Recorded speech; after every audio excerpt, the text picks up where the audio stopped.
Hello everyone! My name is Evelyn of Pink Sheep Design and it is Pink Sheep and Friends Friday and I am super excited about today's guest. But before we get started, I have three announcements. I think it's three. So tomorrow is the closing ceremony for the 2023 DIY Hook Challenge. That is going to be at 2 p.m. Central Standard Time on YouTube. Now the video is already up on YouTube, so you can set a reminder when we go live. So if you want to remind yourself, you can go do that now. It's over on the YouTube channel. That's youtube.com/pinksheepdesign. And you can see all of the hook submissions from this year and find out who the winners are. So that's super exciting. Secondly, new crochet hooks are up in the shop. So we had a nice big lovely crochet hook release today with our newest Cosmos color. This is Black Hole. It is black mica powder, black holographic glitter, and we have lots of different sizes you can choose from, so you can check that out on our Etsy shop. Last thing is I wanted to show you guys this new cardigan made using Premier's chunky cotton yarn. And this yarn is 40% off right now. So if you're at all interested, 100% cotton, super bulky yarn, lots of pretty colors. And this is the Summer Breeze cardigan. That is in my Etsy shop, the pattern. So that's size inclusive, beginner friendly, great top for summer layering. So especially if you're like me and it's really hot outside, but then every store is blasting their AC, so I've got to bring something to throw on if I'm going inside and outside. So wanted to share those with you guys. Okay, let me see if she is here. And if you guys are just joining for the first time, Pink Sheep and Friends Friday is pretty much every Friday, and I bring on guests from the crochet and fiber community. And today we are going to be talking to Twinkie of Twinkie. So let's see if she comes on. Technology. Yes, hello. Hi. Oh my God, my face is so big. I know it changes it when it brings the second person on. Well, how are you? I'm great. Thank you for having me. Oh my Happy Friday. gosh. Yes. And by the way, your hair looks amazing. Thank you very much. I'm struggling with the color, but it's fine. I really like it. I like that it's almost like the mermaid aqua color. I was hoping for like a little less green, but we're working on it. Gotcha. It's a struggle. That was what we tried dyeing my hair at home for the first time, and we're going to have to do it again to get the dark, but we've never done it at home. So I'm like, it's a learning process, you know, so you just have to go with it. Well, like sort of what you get in the bowl is what you get on your head, but I'm finding that not to be super true. Oh, no. Yeah. No. Especially not depending on, you know, the brand that you use and, you know, if you mix conditioner in or anything like that, like you never know. For sure. It's fun. It's a mystery. Well, for anyone. I'm getting over a cold, so. Oh, no worries. Yeah. No worries. Gross, but I'll try to do my best. So for anyone who is joining today and does not know you, I would love if you just do a quick little intro of who you are and what you do. Hello. Thanks for joining. I'm Twinkie Chan. I'm a crochet designer. I live in San Francisco. My best friend's grandma taught us how to crochet. Hi, Hilarina. When I was 10 years old. So it's something that I always fall back on to like make unusual gifts for people. Mm-hmm. But I really started crocheting a lot in like 2005. I had moved to a foggy part of the city and it was cooler and I wanted cool scarves. Mm-hmm. I wanted to make things that I didn't see in the store. So yeah, I started making my sort of like wacky, silly food themed scarves, and things just kind of randomly took off from there. I kind of had no intention of crocheting as a living. Yeah. It kind of just happened at some point in life, and I ended up writing 2 books, and I had a business partner for a short amount of time, and we produced my scarves. We mass produced them, which it's still handmade because it's crochet, as we know, for maybe like a year or 2. But you know, I was like, I want to try that. I never imagined myself that I would make a living like making every single piece by hand and selling them on Etsy. Like that was not a vision I had for myself. It's a lot. It's a lot too. It is. And if you have helpers, then all your time is spent managing them. And so I'm going to try this production thing.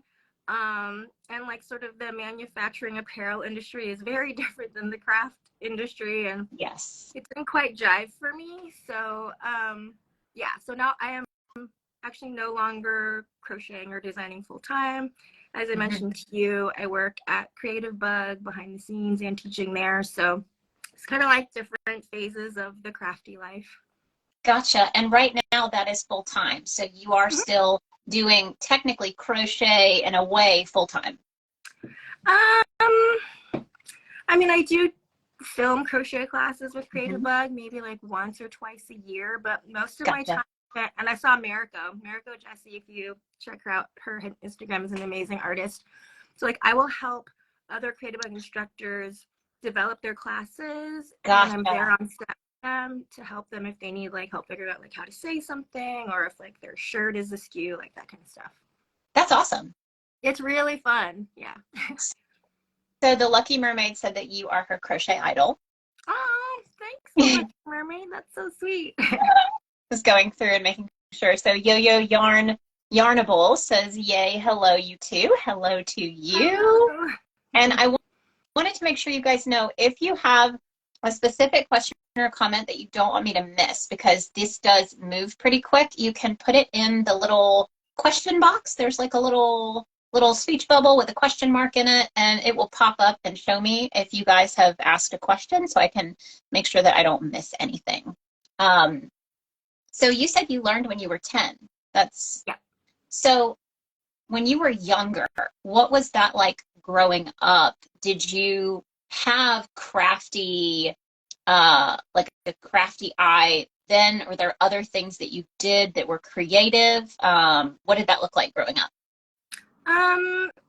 So my best friend and I, we grew up together because our moms were best friends. And we always joke about how like when we'd be all out shopping, they'd always say, go home and make that. So I feel like that philosophy has been super ingrained in our minds. And like my mom would sew clothing, and like I think her passion was reupholstering furniture. So I was kind of around a person who would like to DIY a lot of things. So I think we were encouraged a lot. Again, the food themes in my work are kind of a lot from my childhood. Like I loved play food, like plastic play food.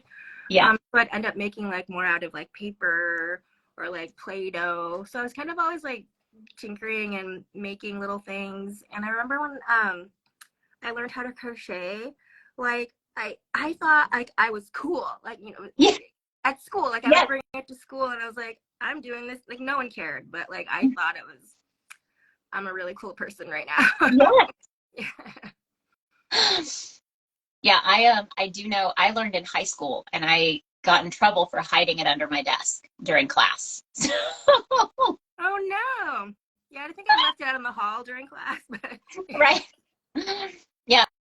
Miss Kitty Cat says you are cool. LOL. Oh, I appreciate that.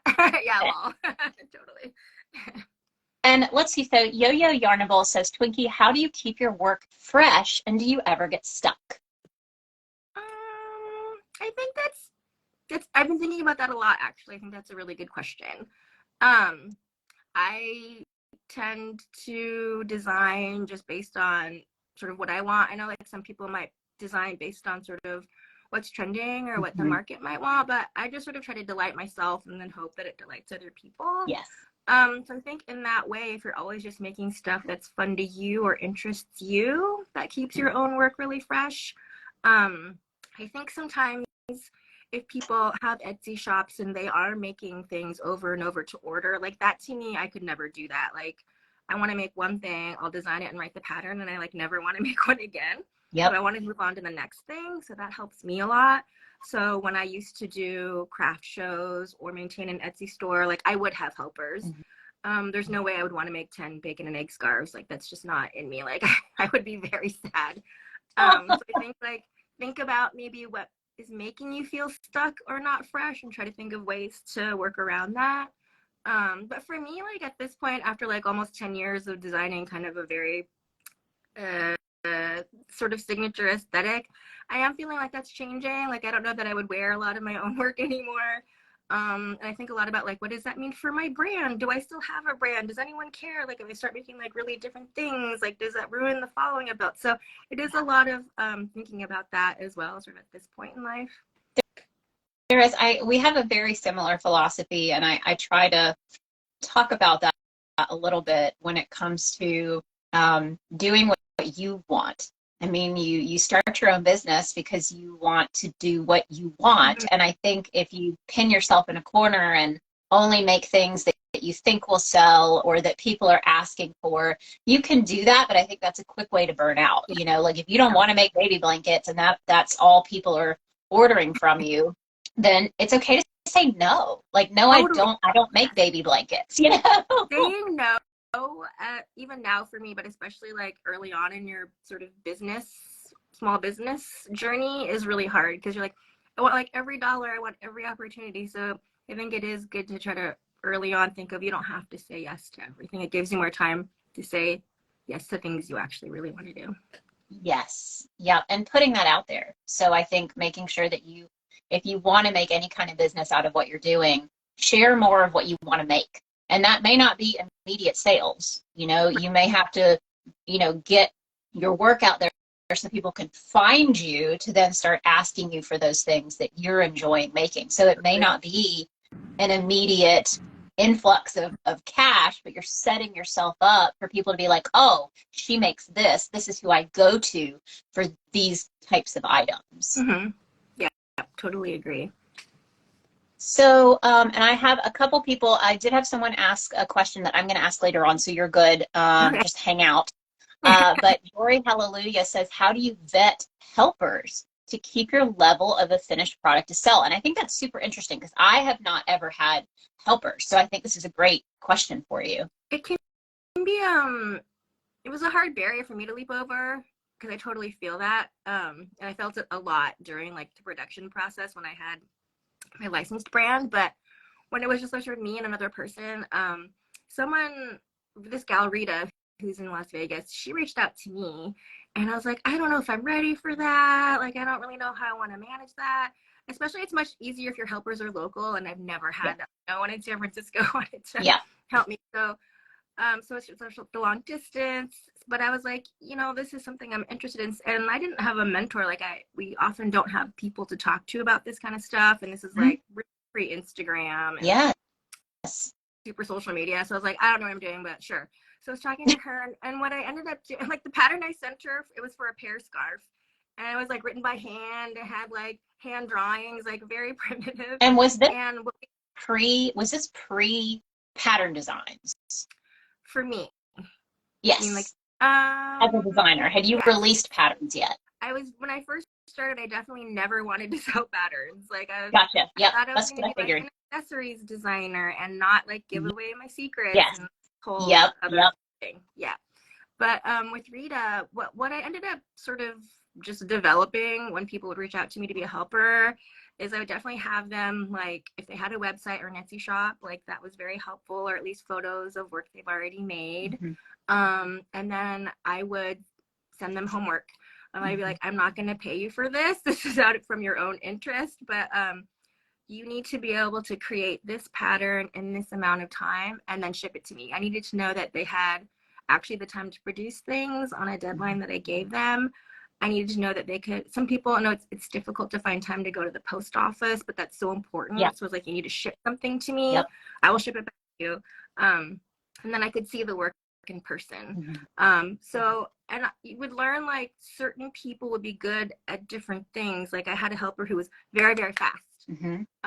Although her quality, like she worked a little looser, like her gauge was looser, but so you kind of like can figure out this person's work I love is it's really like mine, but she takes a super long time. So you kind of figure out and like learn what your helper's strengths are as well. So it's a whole thing. I don't know that I'm doing it right. I just kind of did what I thought would work for me, and How many helpers did you have at one time?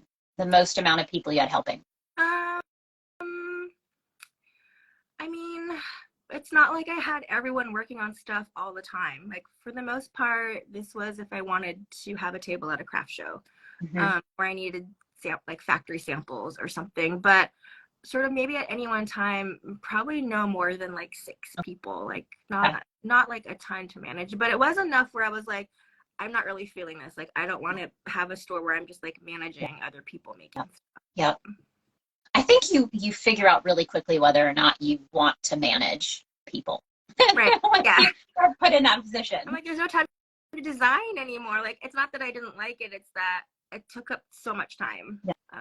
Like sort of shipping out the yarn and organizing things, and yeah. Let's see.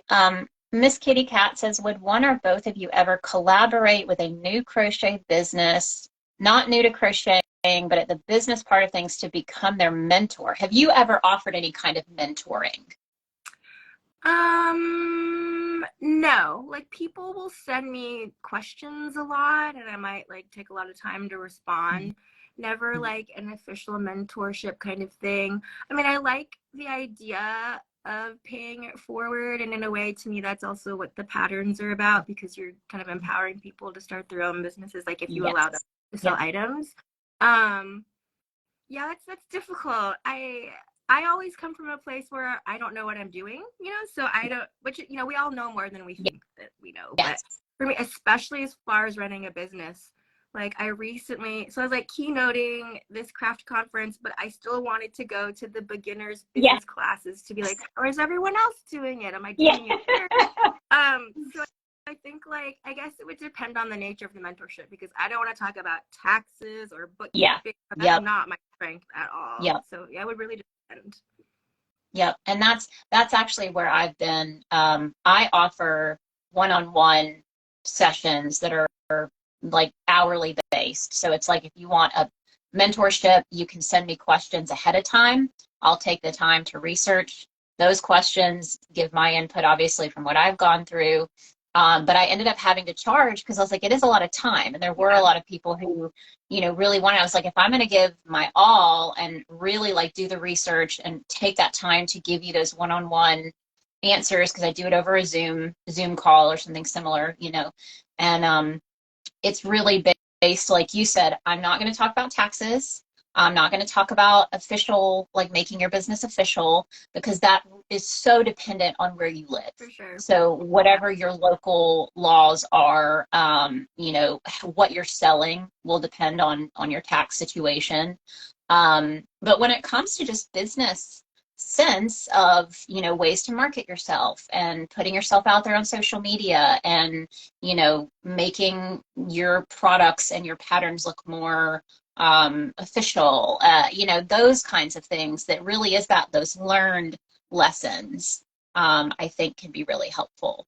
So, but you know, it really just depends on what people are looking for, you know. Yeah. So do you knit at all, or is it just crochet? I know how to knit.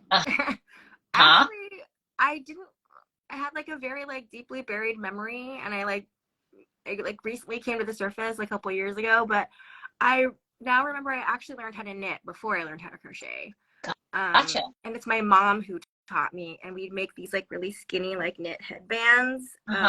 But that was really as far as I went with knitting when I was younger. And so recently I was like, I'm gonna knit a sweater. I really love the drape of knitted garments. It takes me so long. It's gonna be like 20 years before I finish that sweater. But I'm determined. You started. Yes, and it looks so odd. Like construction's a little bit different, so it looks like a big piece with like lots of tiny pieces dangling off of it, and it looks really weird right now. But we'll see what happens. Yeah, I have one knitting project that it's probably 7 years old. I don't know if it'll ever get finished. I'm not gonna frog it. It's gonna stay in there. But it's like you said, I get it out and I get going, and I'm like, I just watched every, you know, episode of The Office ever, and I've gotten one row done. And I had to like Google and teach myself how to do things. I'm like, how do you? Because like the increases and decreases, there are like so many different kinds. Like, I'm like, I don't know how to do that. So there was some time taken to like relearn the skill, and And are you freehanding, or do you have a pattern that you're following for the sweater? I'm 1,000,000% following a pattern. I don't know enough about knitting to be able to freehand it. Yeah. Yeah.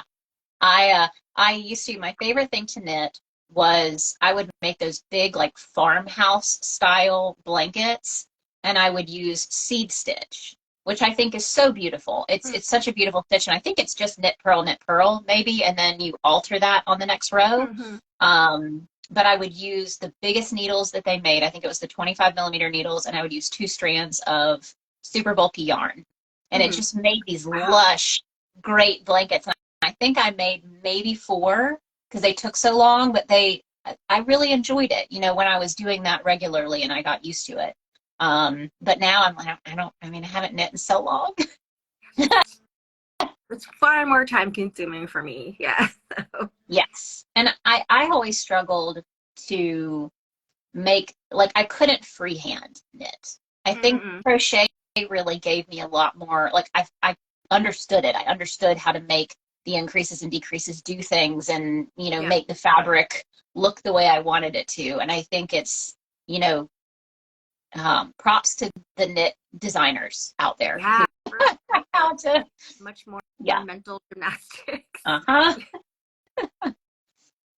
So let's see. We talked about this a little bit, but in general, what do you find inspires your work? Again, just I sort of follow my own joy in a way, which sounds really corny to me, but it's sort of what happens.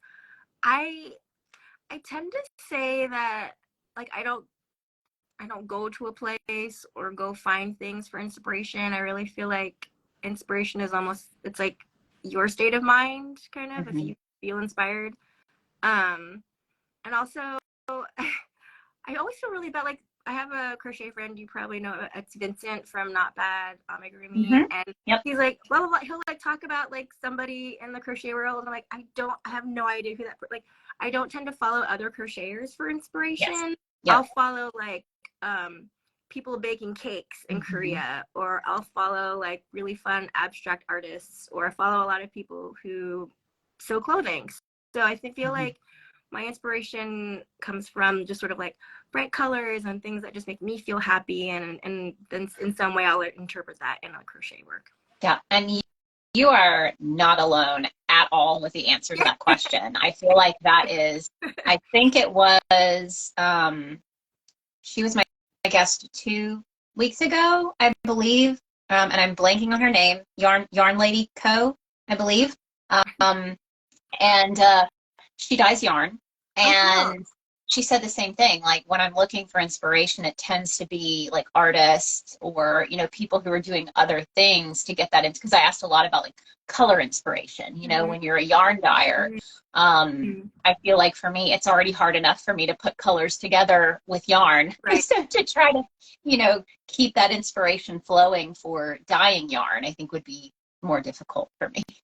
It is interesting, like, from my work, like, we'd often ask people, what are you inspired by? And a lot of our artists will say nature. And I had this one, she's a quilter, and quilters she's like, huh? What was that? I said quilters are awesome, like the way they put those colors together.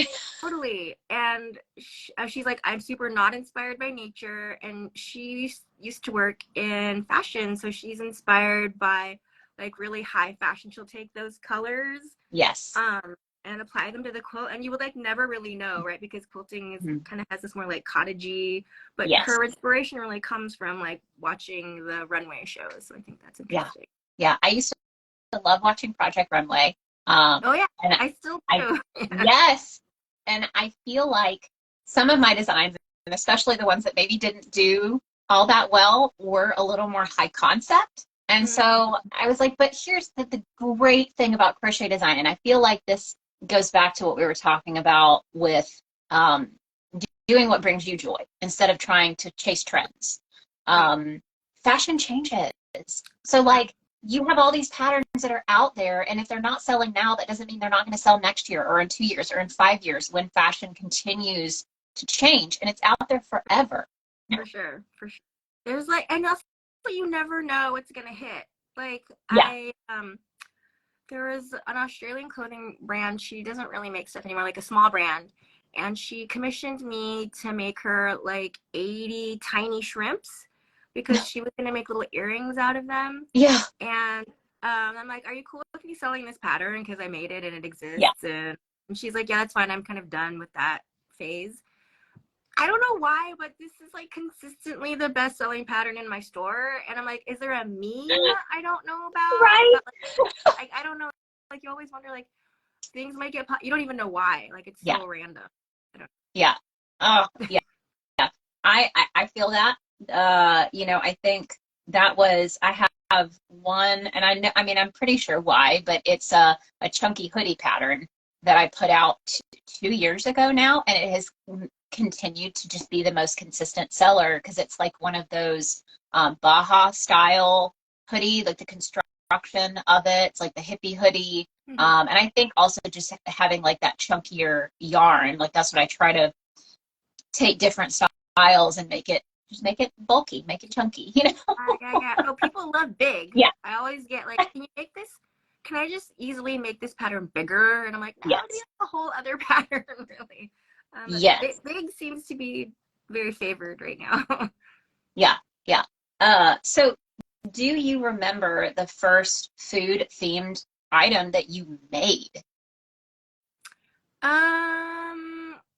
Well, when I was starting to crochet back when I was little, like when I was 10, I didn't know the word amigurumi. I had no idea, but Mm-hmm. I was making like little dim sums for my grandparents, Oh, like a little like this little pork bun, and I would yeah. take like a colored pencil and kind of color like something. I don't know. So I do remember very early on I was trying to crochet food, and it was a dim sum for my grandparents.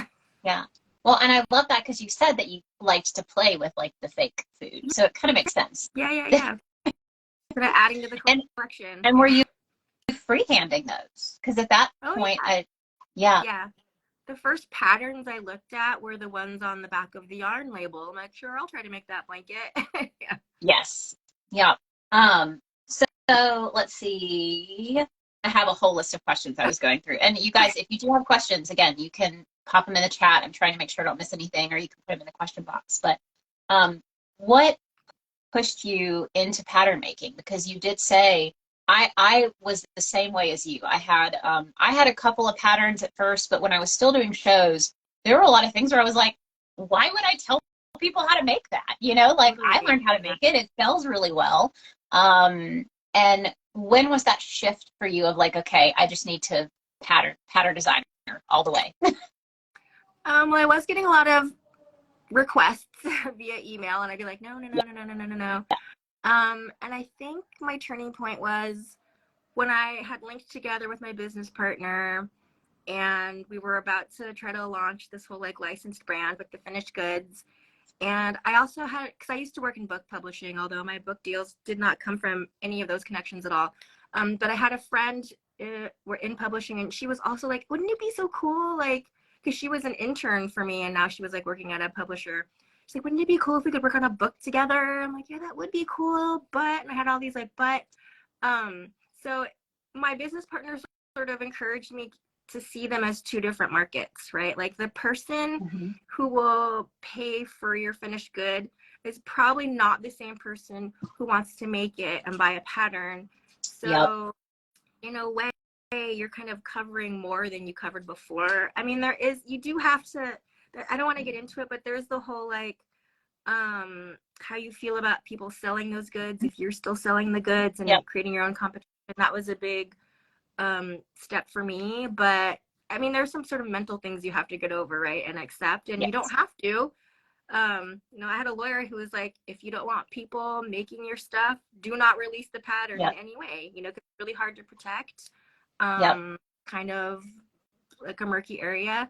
So I think just sort of in trying to develop my licensed brand, I kind of sort of let go of the idea of being really precious about the patterns, because I was also like, well, if I'm mass producing these things, like, sure, you can go and hand make your copies. You know what I mean? Like, there was sort of like, it kind of all played into this sort of one big push. So I think that's sort of what got me over the hump. And that was before I really sort of felt sort of whatever emotional, spiritual benefit I felt from releasing the patterns, right? Because then you see other people making them, and that's really cool. And at first it was like, oh, I would really prefer people not to sell them. But that still feels good too. I'm like, oh, did I help you make money? Like, I don't know. I kind of Yeah. like that feeling too. So yeah. Yeah. Yeah. I do think it's a difficult bridge to get over if you're trying to do it while you're still selling the items. I Yeah. do think that that's a little mental gymnastics. You are then like creating an army of your own competition. Yeah. And so that seems counterintuitive. Like, why would you do that? Yeah. Yeah. Yeah. And I think there are a few designers that I've seen who will try to maybe, I don't want to say gatekeep because that sounds really negative, but some of them will maybe you have to be like a Patreon supporter to like access patterns, so Mm-hmm. like creating not only that additional income, but having it be a little more controlled. It's not Yeah. just everywhere out there. So it's interesting. I mean, I think it just speaks to you need to run your business in the way that works for you. Like you have to make those decisions. And it's okay if you're not doing the same thing that another person's doing. It's okay. I totally agree. I do also feel like the decisions we make in a way can affect each other. I think about that particularly with pricing finished goods. Like if Mm-hmm. someone's like really lowballing their own work and that trains people to think that handmade crochet is super cheap, like it kind of affects the rest of us. So Yep. I do think people should do what works for them, but I feel like we also just need to remember whatever those decisions are to like honor our own work and our own time and the Yep. time of our fellow crocheters and crafters and Yes. artists. Yep. Agreed. I think that is a difficult one. If, I think we should all definitely be charging enough, at least to pay for your materials and to pay yourself minimum wage for the Yeah, hours put in. definitely. That would be because that's the point of minimum wage. So, and I think you should pay yourself more, but Totally. I think For that training. that's the Yeah. base. That's like the base, and to cover people, you have to think about you're going to have to pay for shipping if you're offering free shipping, and you're going to have to pay for the materials to pack that item up. I mean, there's lots of things that go into that. For sure. If you start wholesaling, like your mind will be Yes. blown. Like, how to make money in that way and what your Yep. pricing is like. That really can change your whole perspective of things. The minute that I started doing, and I don't think I ever really did wholesale, but I did consignment. When we were in Atlanta, Georgia, there were so many handmade stores. Mm-hmm. I mean, they had probably at least 10 that I can think of that were just for handmade local items throughout the Atlanta area. And I think at one time I was in probably 5 stores, Mm-hmm. and my prices almost doubled Yeah, because you have they're to. taking half in a lot of cases. Mm-hmm. Right. So, yes. Yo-Yo Yarnable said, could Twinkie please speak to the Sucre Floof project? Oh, that's my installation. That's my bakery installation. God. I mean, what to say? I could say so much about it. I don't know what it is, so. I have it pinned here on Instagram. There's a video of it when I visited it because it's in Dallas, and I'm in San Francisco, so that was like the one time I had to like take pictures and video. Yes. It's my like dream crocheted bakery. It was really cool because I'm not there, so I couldn't help build out the space, but I like drew it all in Photoshop, like the windows and the doors and and then like they made it happen, which was one of the most magical experiences ever. Like I did not have to like construct this like there's like a faux bakery facade, or there was the installation still exists sort of in a different form because they moved locations, but the original one had like you open the door and you go into this bakery and it's all the little crocheted goods and sort of like a Pee-wee meets Wes Anderson kind of Japanese bakery situation. And it was a part of I don't know if you call it a show. It's kind of like part art gallery, but also part sort of like Instagram museum experience, and it was all fiber artists. So there was some like weaving, knitting. London Kay, the yarn bomber, had a space too. So it was like this really neat thing that the Craft Yarn Council put together in partnership with this gallery space called the Sweet Tooth Hotel.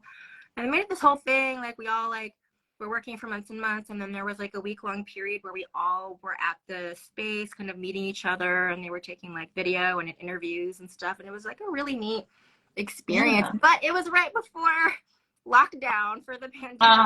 I was going to ask how long ago it was. Yeah, it was like early 2020.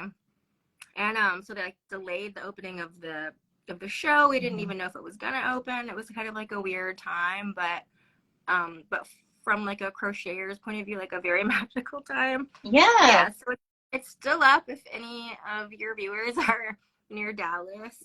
It was a pretty cool experience. And is that something that's in perpetuity in that place? I mean, if they stay open? I'm surprised they've had it up for 3 years. I think they tend to like revamp their space every so often with a new theme and new artists. They support a lot of their sort of local artists, and occasionally like people from out of state, but they're very like artist forward, so I think they want to keep refreshing. So I don't know how long mine will be there for. Like, I'm surprised it's still hanging out. That's so cool though. I need to go look at that. I did see the pin, but I hadn't gone and looked at and watched the video, so I'm going to do that now. Yeah. What was the first pattern that you ever released? First pattern I released. Okay. That is also different than the first pattern I wrote, because I did write the patterns for all my crochet helpers. The first one I released was very simple. It was for a popcorn garland for my tree. So, like, really easy. But that was definitely, I remember that strongly as the first one that went on Etsy. What was that experience like, releasing your first pattern? Do you feel like it was memorable, or it was just kind of like, nah, release the pattern, no big deal? Or did you get a lot of sales? Like, what did that look like for you? Oh my gosh, I don't remember about the sales at all. I don't know. I think it was excited that I did a thing and put it out there. I don't recall being like, this is great. I'm so excited to release more and more. I mean, it is a lot of work to create the pattern, like the photos, and my life changed a lot since then. So it takes some time. But yeah, that's a good question. I kind of just don't really remember sort of my mindset around that time. How did that journey progress and grow into, I mean, because now you have 2 books, and we can talk about that too. But going from that very first pattern release to where you are now. I would say I still feel like I have such a backlog. I don't really feel like I have a full shop, like I feel like I should, but like I'm always sort of moving on to the next thing, and then I don't like go and refine the pattern, take the photos and release it. So in my mind, like, that part of my business is still very small. Like I feel like I haven't put a lot of my time and love into it. Like when you're working on like the installation for like 12 months, like everything like else stops. And now with a full-time job, I'm like, I feel no pressure to put on myself to like release the next pattern. So for me, it's really slow going. I probably like should have a better template system for writing the patterns, but yeah, for me, it is a labor of love. Like, I know we charge for the pattern, but it's so much work for me. It's a lot of time. It is. And it's interesting seeing the wide range of pricing for patterns. You have the people that have them fully out there for free. I don't think I could ever do that. I would have to at least have an option for a paid pattern, because there are people who are like, I want to support you, so I'm going to buy this pattern even if I prefer to read it on the blog. I'll buy it to help. But it's interesting. I'm so thankful for the designers out there who charge the prices that they do, because it gave me the confidence to say, no, I can't charge $3 for a fully size inclusive cardigan pattern, and seeing people still now who charge more than I do for their clothing patterns. I feel like we need those people that say, no, like, this is what my time is worth. It's important. For sure. And for me, it's like, because I've had patterns sort of just living in the world for a long time, like I kind of don't think about them anymore. So like, if anyone's sort of in this, it's okay to like go and revisit and raise the prices. Like I just kind of don't think about it. I'm like, they're out there, and then I just don't think about them anymore. And one of the knitters and crocheters that I coached for Creative Bug, her name is Tian Connaughton. She's a designer and she's a tech editor, and she's also a craft business coach. And she's always like, just try it.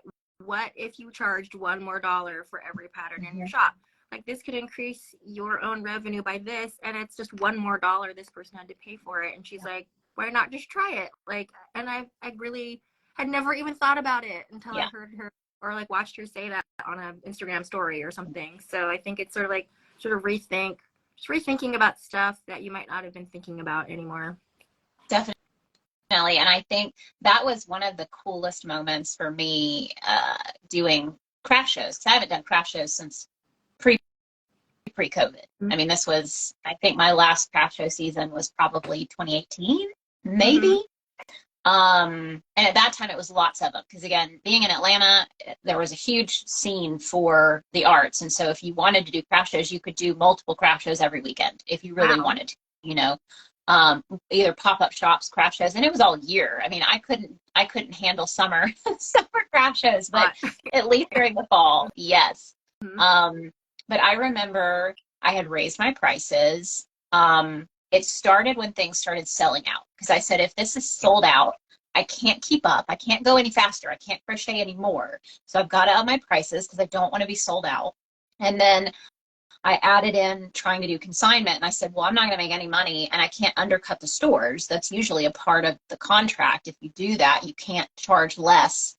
And keep in mind, a lot of these people, if you're consigning in a shop and you're trying to sell it for less at craft shows, they might show up at the craft shows. A lot of them come to craft shows to try to find people for their shops. So keep that in mind.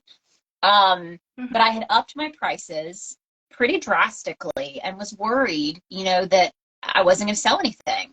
And I remember the first time that I had a shawl, big triangle shawl, and it was, I think I had priced it, it was over $100. It was the most expensive thing that I'd had at a show listed. And this girl just came up and said, I have to have that. Didn't even ask how much it was. Like, it didn't matter, you know. Paid cash, came back later and bought another one in a different color. She was like, I would hate myself if I left and didn't get another one. And it's just such a great feeling. And I think anyone who's on the fence of whether or not they can charge more, you may really get the surprise of your life if, you know, you do. And those moments are so validating. Yeah. Sure. I know it can be heartbreaking when people come to your table and they're like, oh, yes. And that's really, that'll happen. Yeah, for sure. What has been your favorite pattern so far that you have released right now? That's a hard question. I know. Do you have a favorite? I feel like people always say, oh, the newest one is my favorite. Yep. And I have to think about if that's true for me. I don't know. It's really hard. I think that I have favorite patterns that I have yet to release is the problem, is where my brain is going. Yeah, I don't know. Yeah. That's tough. It is really a tough one. Yeah. I don't know if I could answer that myself, so I don't think that's very fair. Yeah, I don't know. I also feel like I'm not releasing them at a fast enough pace where I almost feel like, this is weird, I almost feel like disconnected to the patterns I have out, because a lot of them have been out there for a while. I don't really think about them. They just sort of live their own life. Like, I don't know.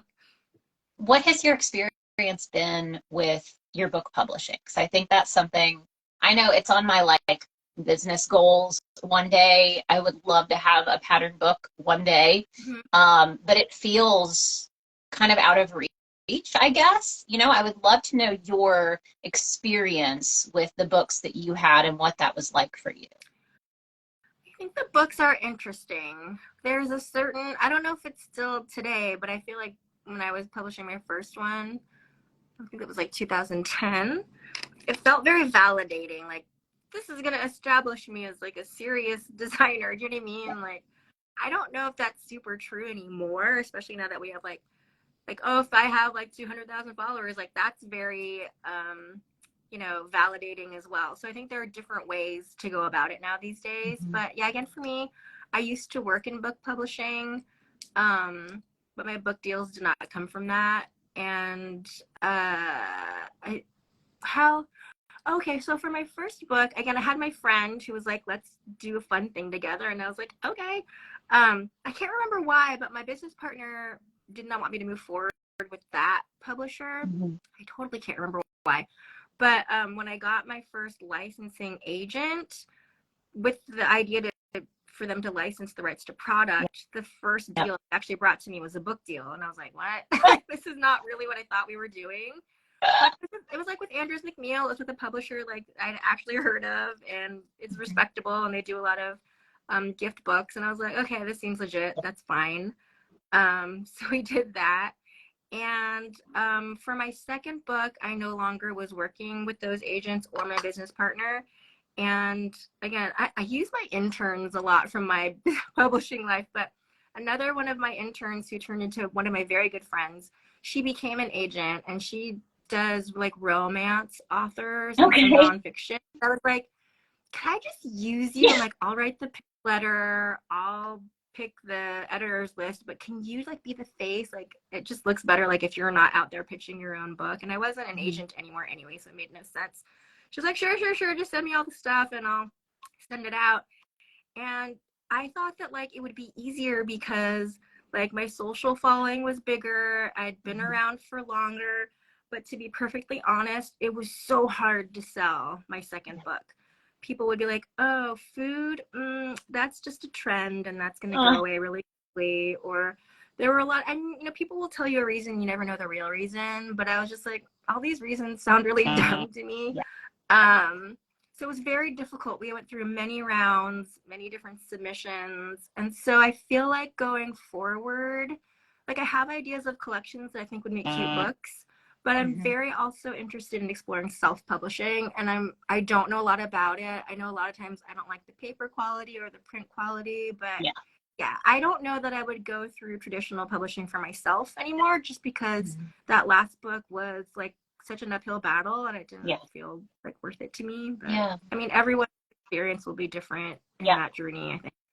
And I feel like there are so many routes, you know, I mean, to do books now, whether that's self-publishing or, you know, I've seen there's certain publishers that are very specifically craft book that, I mean, I've downloaded a couple of the forms that you're supposed to fill out with like your proposal, you know, so it's like, I know there's routes that you can take, but I think, you know, anything like that, I think can feel overwhelming, you know, if you don't have any experience. Sure, it can be. I mean, there was a point in my life where I was like, I should write an ebook about getting your craft book published, which would be like, it would be old news now. That industry changes very quickly as well. But it's sort of like you have to think about the pros and cons of, do I need traditional publishing? Because I think before it was like, well, what I get from them is distribution. Mostly what you get from them is distribution, and you don't pay anything up front. Which are two very nice things, but it's sort of like, I mean, they still expect you to do all the marketing. They're not barely going to do anything for you. You could do that yourself. So I feel like if you have like the capital to invest to like print your own books, like you're not getting a whole lot out of the publishers anymore. You know, like they might get you in a bookstore, but if you know, are good on social, like that's an audience too. So sort of different things to think about. True. I love it. Thank you.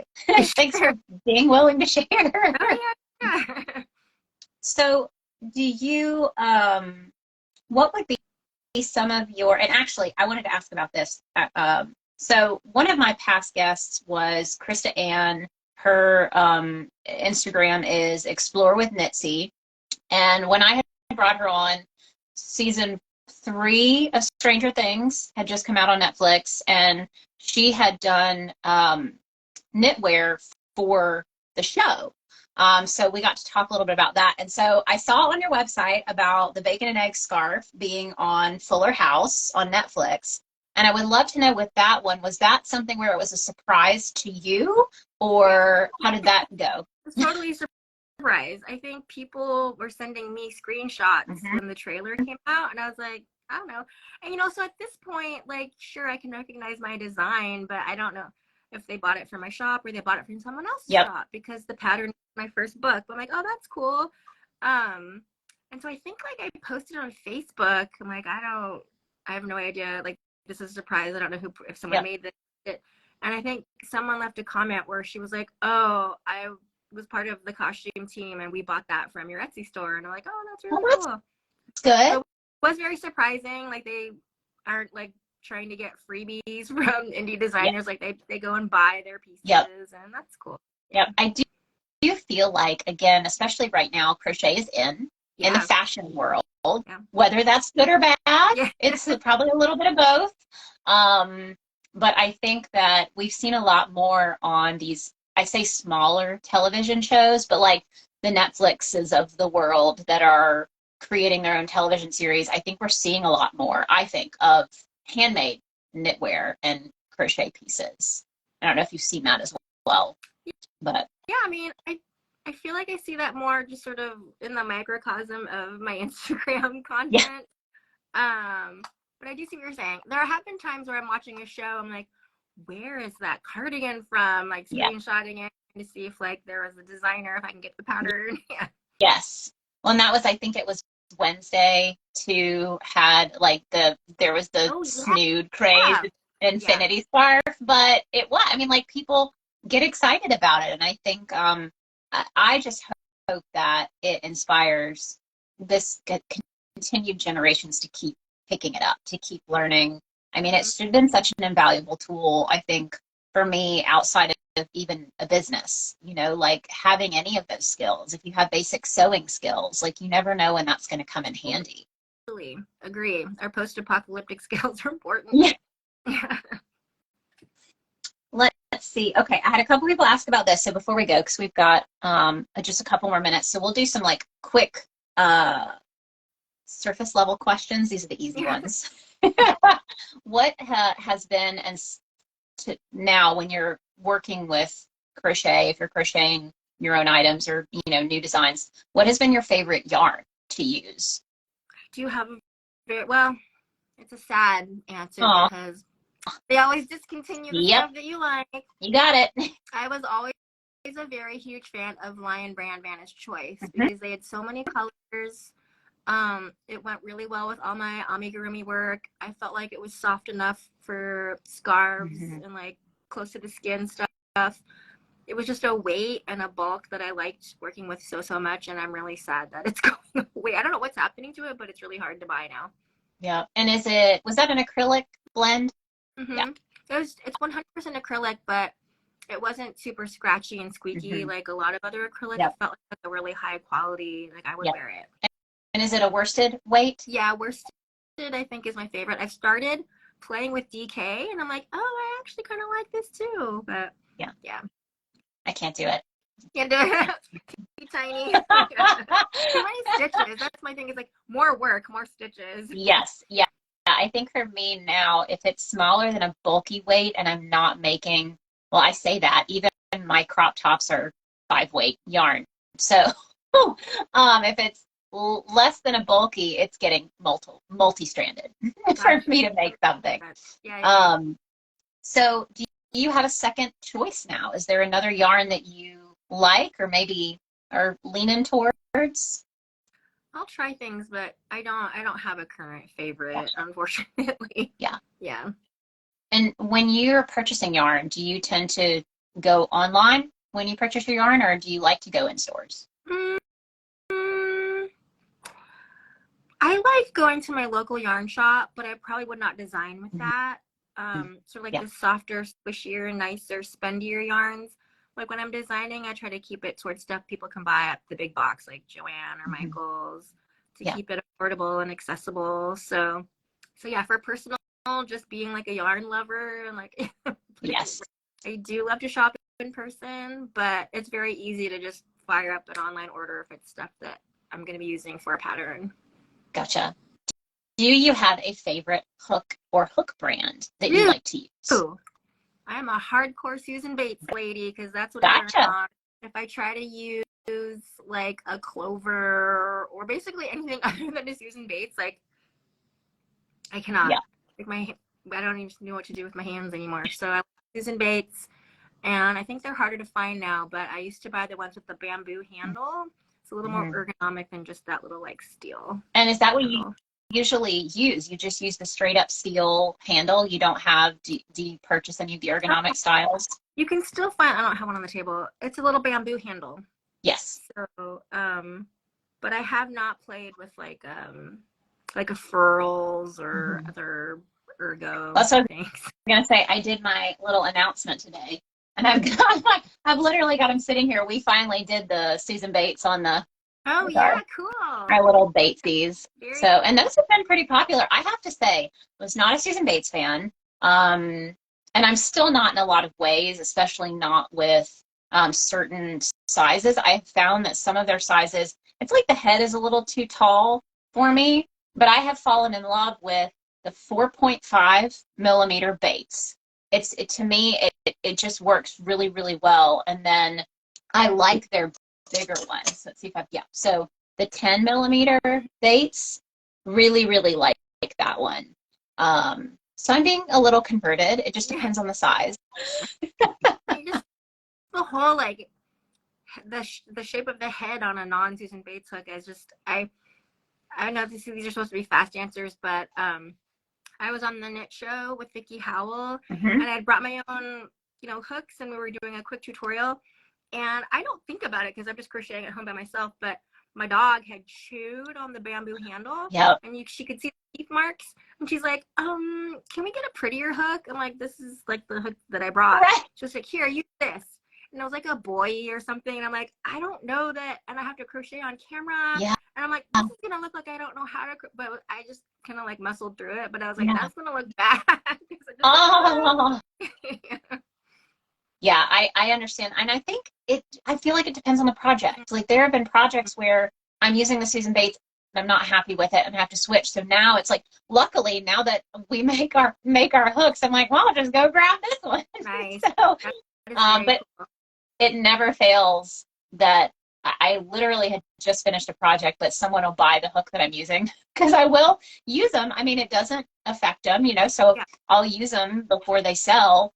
And, someone always ends up buying the one that I'm using on the current project. So then I have to go get a different one. That's good. That's good, right? Yeah. It's been interesting for sure. Well, let's see. I think we only have a minute left. So I would love to know really quick before we go, what do you feel like you see as the future of your brand? And I know you're thinking about that a lot. So I know it's a little up in the air, but what have you kind of been thinking about with that? It's hard because I'm also thinking about, I've always thought I would let it go. Do you know what I mean? Like when I went back to work full time and I made that decision because one of my dogs got sick and my credit card bill was, and I was like, I need consistent income. So I thought at that point I would let it go. It's really hard to let go. It is. It's like wrapped up in your identity and it's your passion. So I don't know, and I have an injury, which I don't know if you know about, but no, I'm all taped up if I want to crochet. Like I had to go to like physical therapy and acupuncture from the installation at Sweet Tooth. I like just ruined my elbow. So there are a lot of reasons why I feel like I need to let it go, but it's just so hard. So a lot of me thinking about the future of the brand is if it's even good for my health to have one, Yes. So we'll see. I don't know. That's a really good question, and I have been thinking about it for a long time. I mean, it's such a big life decision when you've poured so much time and effort, and like you said, it becomes a part of who you are. And I think if you can find some kind of middle ground where it's like it still exists because it was such a big part of me, and I think again that's the beauty of having your books and your patterns out there forever. But it may be moving on from continuing to put a ton of new stuff out. I mean, it sounds like you take time for yourself for personal projects, and that's something that you can continue to share with the community. Sure. Yeah, I think, to your point, I think that's probably what'll be more like. People will probably ask, like, where's the pattern for that? And I'm just going to have to keep saying, there will not be one. This is just for me now. And I think that's also kind of a new thing that people will have to learn from me as well, but we'll see. Gotcha. I don't know, Rich Monday Yarn Buddies. Are you Sutton Foster? I don't know who Sutton Foster is, but Okay, she I think comes from Broadway, and she was in a show called Younger, which I watched, and I didn't know that it had this whole, I guess she has a crochet book also. I don't know. I don't know a lot about the book or her, but Yeah. I know the name. Okay, I'm gonna have to look that person up. That is not me. Yeah. But yeah, so thank you guys. Well, all right. So I don't want to keep you over. I've already kept you over a little bit, but for anyone who has joined in late and you want to rewatch this, it will be available on my Instagram feed pretty much immediately. I'll post this as soon as we're through. And then I also will post it on YouTube. So if you prefer, you can bookmark it over there. I have a whole playlist. I think this is episode like 57. So there's plenty to listen to or binge watch if you want to meet some new designers, make some new fiber friends, make some new connections, support some new people. And Twinkie, thank you so much for coming on. I really appreciate it. Questions. This was a lot of fun. Yeah. Well, I hope you have a fantastic rest of your weekend. And again, huge thanks to everyone who joined in. We've still got 25 people, it looks like, watching and staying connected with us. So thank you guys. And we'll talk to you again soon. So happy hooking, guys. Happy Bye. Bye.